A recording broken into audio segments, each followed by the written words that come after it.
Good. It is a routine 44-year-old William Ruto has followed religiously for most of the 13 years of his political life, but especially in the last 2 years to accommodate a resolution he had been putting off for a long time.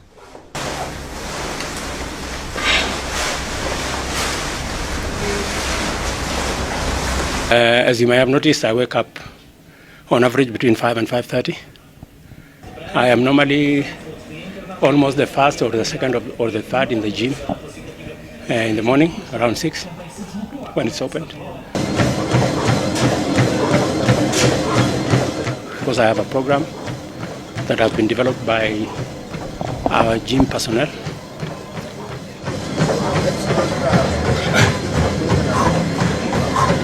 An intense morning workout, how this Eldoret North Member of Parliament begins his day. I have now been doing the gym about 1 year, maybe 7 months. I decided to do the gym when I realized that my weight was getting out of hand, and I was doing 99 kilograms. And for my weight, I was told that was way off the mark. Specific incident when I had gone to Western Kenya to inspect the problems with sugar. And a photograph was taken, and it showed me in very bad shape with my tummy protruding. So a friend called me the next day and told me, "Man, you're doing badly." It took me a year to shed off 15 kilograms, which I am told is a very impressive record. I now weigh between 80 and 86 kilograms. I'm aiming to reduce it maybe further to about 84.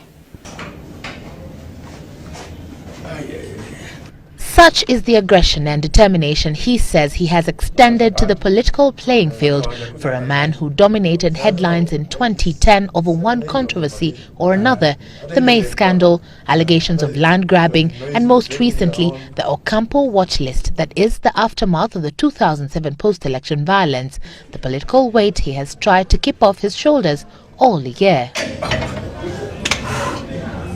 I think after 13 years as a politician, really, it is like having been in the gym for 1 year. I mean, really, the scales, whether you're talking about how steep the treadmill is or how fast you have timed yourself to run. I mean, after some time, you get used to it and you enjoy every bit of it. After a 1.5-hour session, it is time for another outfit for William Ruto, whose change in attitude to what lies ahead, as with the changing perceptions of his political dynamics, he compares to his change in physique. Of course, when you reduce 15 kilos, I have had to change all my shirts, change all my suits. And of course, the rumor mill is very fertile. All manner of imaginations come. But after some time, I think people are getting used to my new size. I think having changed my wardrobe, the clothes fit me a lot more. And I think those concerns have actually evaporated. And of course, I feel myself much more comfortable and ready to take on my challenges in my new outfit.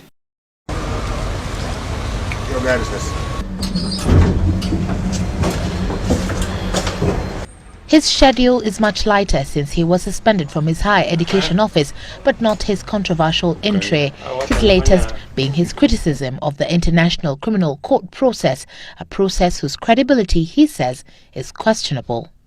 We are interested in getting to the bottom of the post-election violence. As a person, I have a great interest in it, and I do not want this chance to be messed up by irresponsible decisions or actions by either the prosecutor or his handlers, including the Kenya Human Rights Commission. I ask him about his decision to approach the ICC prosecutor Luis Moreno Ocampo and eventually travel to The Hague. When the human rights report was being written, we were never given a chance to be heard. When Waki was done, we were never given a chance to be heard. Finally, our names were in the reports, mentioned adversely, and we had not defended ourselves. I didn't want a repeat of what happened in Waki and what happened in the Kenya Human Rights Report, that people pretend that they are doing investigation and they conclude and do a report when your side of the story has not been heard.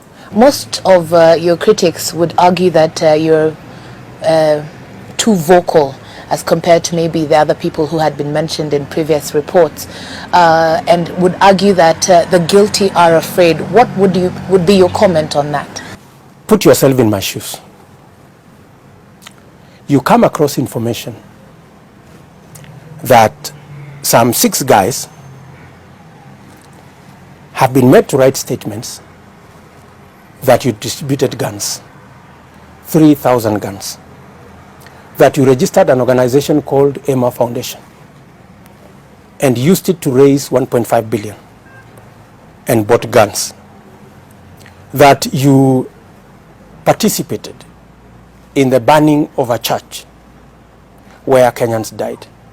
I mean, with that amount of information in your knowledge, would you go home and relax and hope that some miracle is going to happen and that somehow people will know that this is falsehood? It is a tunnel William Ruto remains convinced he will get out of and onto the other side unscathed. This will be another opportunity for me to demonstrate to all Kenyans that William Ruto is a clean man. And my intentions are clear and my hands are very clean. When not in the office, William Ruto wears a different hat. I enjoy construction. I really enjoy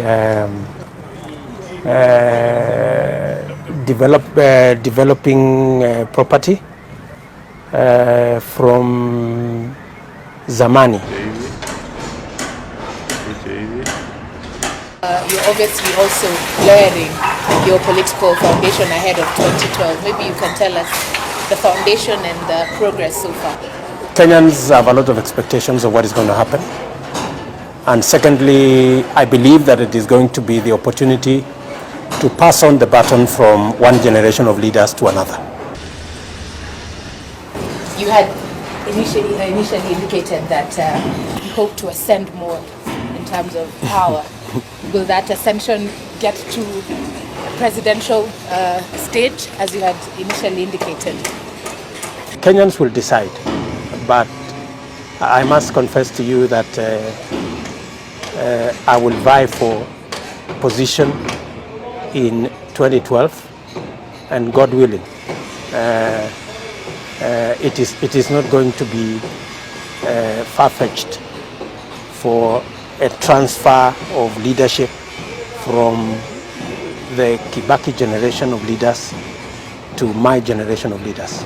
But unlike his construction, not every one of his foundations have remained strongly cemented over the years. Your relationship with the Prime Minister.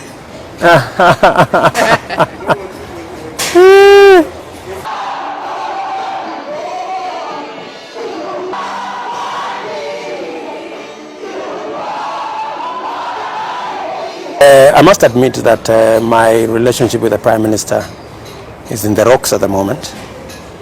It could have been better, but it is not. And it came about, of course, as a result of differences of opinion. When William Ruto changes gear again, he's a farmer, treading through an acreage of impressive tree cover and ample food production that is his Eldoret farmhouse. Okay. So you go, price has now come down to 1,300, almost half. These are actually the troubles of farmers. It's terrible.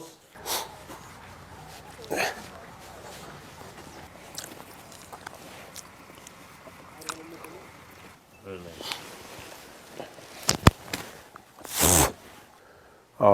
why you see it is very healthy. Maybe what you should tell him.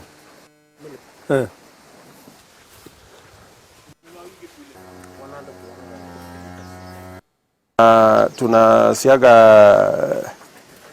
mahindi juu yake, tunaweka rice jam.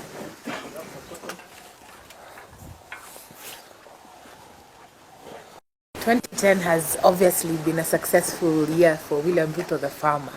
But how has it been for William Ruto, the politician? I mean, just like the challenges we face as farmers, it's the same thing, the challenges we face as politicians as well. You know, things go up, they go down, but you have to hang in there. Otherwise, many farmers would have already quit. And I guess many politicians have already quit. So I think the secret is to hang in there. A burning fireside in rural Eldoret, what introduces us to the warmer side of William Ruto.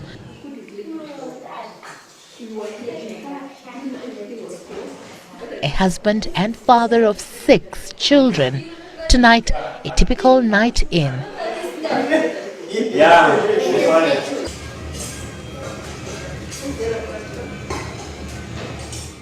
Mrs. Rachel Ruto sets the table for the evening meal, offsetting a family bonding session that will tell of their unity as well as explain the harrowing of a family that has to deal with their father's 13-year political path.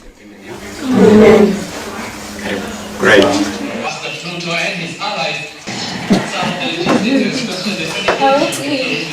So how do the children describe their father? He's just dad at home, yeah. When he comes home and he smiles at me, that smile just says that I love you. He's just a normal guy who wants his shoelaces to be untied by one of the kids. Yeah, it's just a sweet dad. He's caring because taking care of 6 kids is not a joke. He's a nice one. Yeah, he's always there for us when you need him.